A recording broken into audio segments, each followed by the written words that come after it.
You know that horseshoe crab that lives in a weapons store? The one who sells you overpriced weapons? Frickin' Ken's a dynamo roller for 32,000 coins.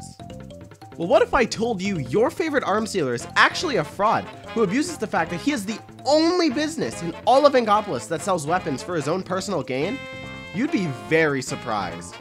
And I heard he has this spokesperson that he uses like a tool to advertise his stupidly overpriced products. It's so cruel. I'm here today to prove that Sheldon isn't as innocent a horseshoe crab as he seems. Sheldon is the worst character in Big Bang Theory. Out of every shop, whether Splatoon 1 or 2, he has the most overpriced selection of any store by about 10,000 to 20,000 coins more than everyone else. In fact, I bet any amount of my cold-blooded chunks. Oh wait, those don't exist anymore. Anyway, I bet that Sheldon's overpriced garbage is the reason why the man, the dude, the legend himself, Krusty Sean, went out of business and had to become a freaking food truck owner so that he could maintain a somewhat stable living. You know the map, right?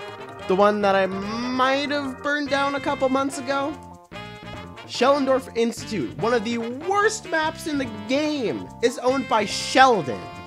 You wonder what he uses all the money for that he gets from his products, and he creates a map that is equal in badness to Splatoon 1 Mori Towers. Badness? Is that even a word?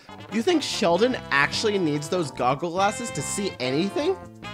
Nah, he uses those goggles to spot them Lady Vimos in the square from his dirty old shop. What about Agent 4 and Maria in Octo Valley, since we all know Sheldon plays a part in that story? Well, Sheldon says he needs to gather information about some weapons, specifically the Hero Shot, Roller, Charger, Slosher, Brush, Splatling, Dually, Umbrella, and Blaster.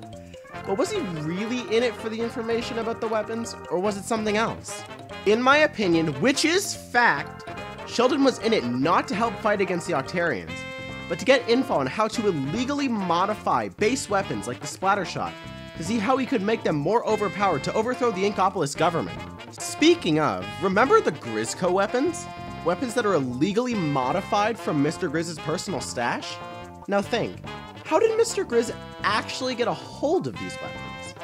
Through Sheldon.